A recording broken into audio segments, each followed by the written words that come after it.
Assalamualaikum warahmatullahi wabarakatuh dan salam sejahtera diucapkan kepada pensyarah kita yang amat kita sayangi, iaitu Puan Nuraini binti Zakaria.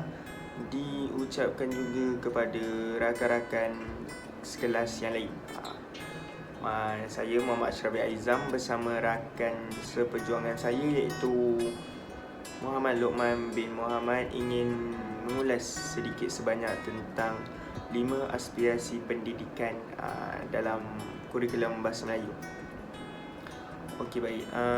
Sebelum kita pergi lebih lanjut dalam topik yang ingin dibincangkan pada hari ini,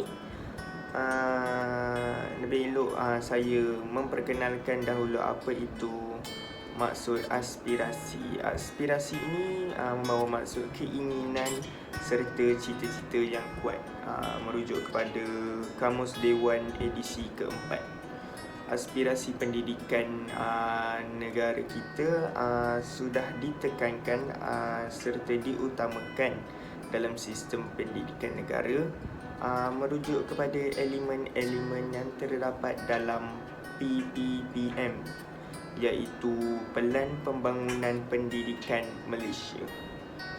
Itu sedikit sebanyak tentang pengenalan berkaitan tajuk yang kita akan bincangkan. Okey, beralih kepada 5 aspirasi pendidikan. Terdapat 5, iaitu yang pertama akses, yang kedua kualiti, yang ketiga equity, yang keempat perpaduan, dan yang terakhir sekali iaitu kecekapan.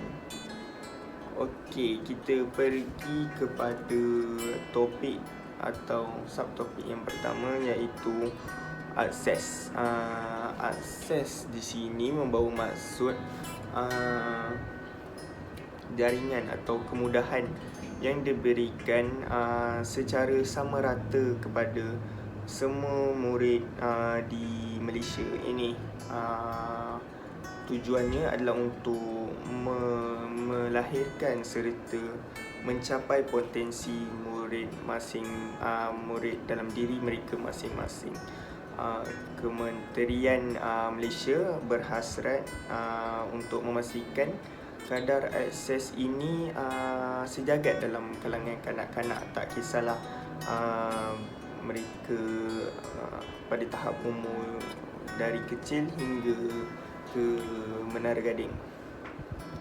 Okey, sebagai contoh saya boleh bagi contoh berkaitan dengan akses dalam pendidikan bahasa Melayu, iaitu di mana akses yang kita boleh lihat seperti di perpustakaan di setiap sekolah, di mana kemudahan-kemudahan yang diberikan kepada pelajar, iaitu ada disediakan sudut bahasa Melayu, sudut bahasa Inggeris.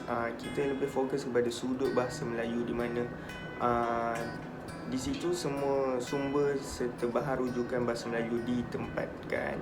Selain itu, akses-akses seperti pinjaman buku-buku boleh dilakukan, serta bantuan skim pinjaman buku teks kepada pelajar-pelajar yang kurang berkemampuan juga disediakan di setiap sekolah. Dan yang kedua, kita beralih kepada kualiti.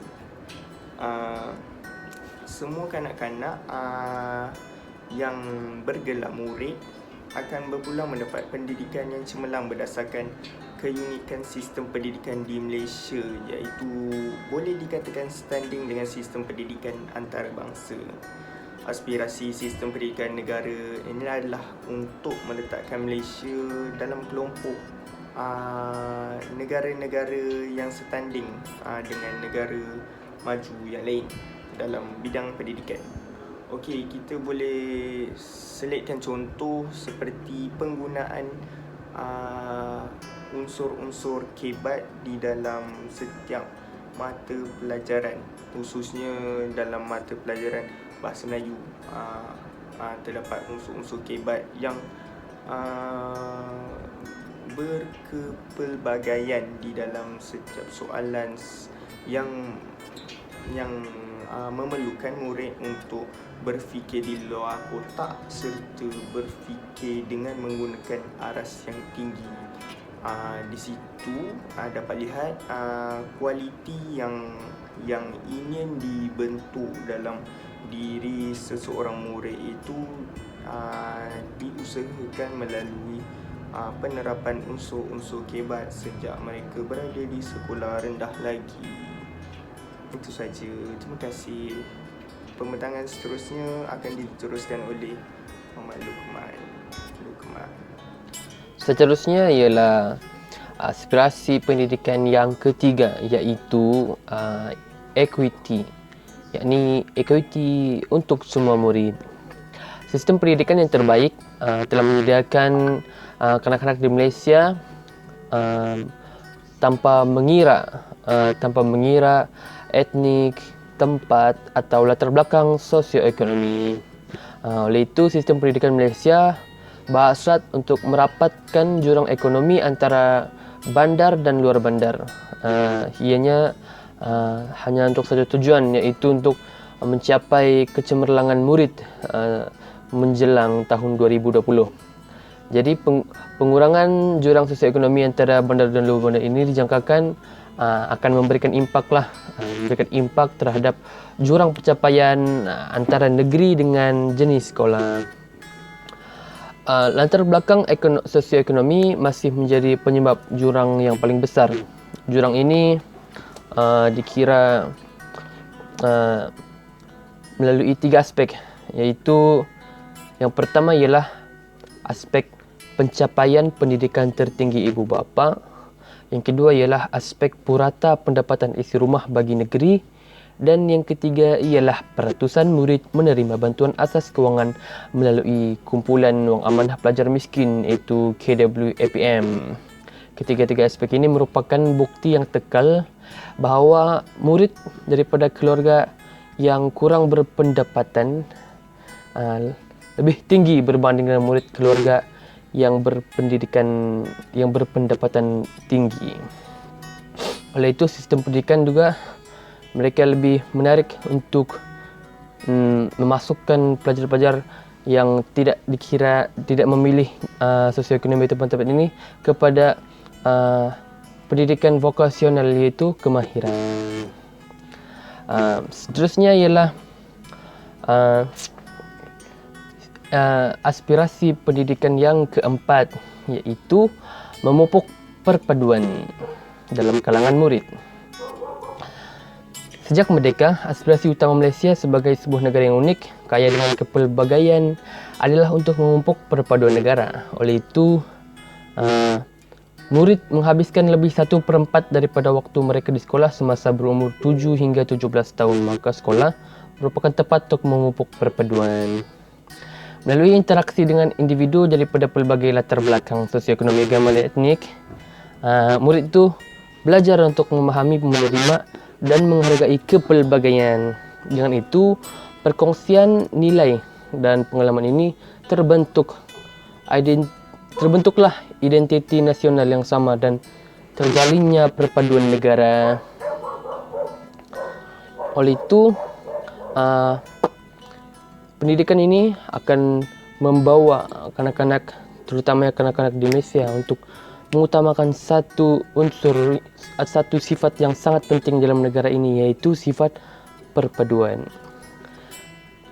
Seterusnya ialah aspirasi yang terakhir, iaitu kecekapan, iaitu pelaksanaan berkecekapan tinggi. Perbelanjaan besar yang tekal dalam bajet Persekutuan untuk Pendidikan menunjukkan betapa komitednya kerajaan untuk melakukan satu perubahan kepada pendidikan di negara ini. Oleh itu, pulangan dalam bentuk keberhasilan murid perlu dimaksimumkan untuk setiap perbelanjaan. Sumber dan sokongan disediakan untuk sistem sekolah memainkan peranan penting dalam menentukan tahap prestasi sekolah dengan membolehkan guru dan pengetua memberikan tumpuan kepada aktiviti utama penyampaian, pengajaran dan pembelajaran yang berkesan. Oleh itu, kebolehan sistem untuk mengagihkan, menggunakan dan menguruskan pertukan amat penting, ya. Amat penting bagi membolehkannya menyokong sekolah demi mencapai tahap prestasi yang diharapkan. Sekian dan terima kasih.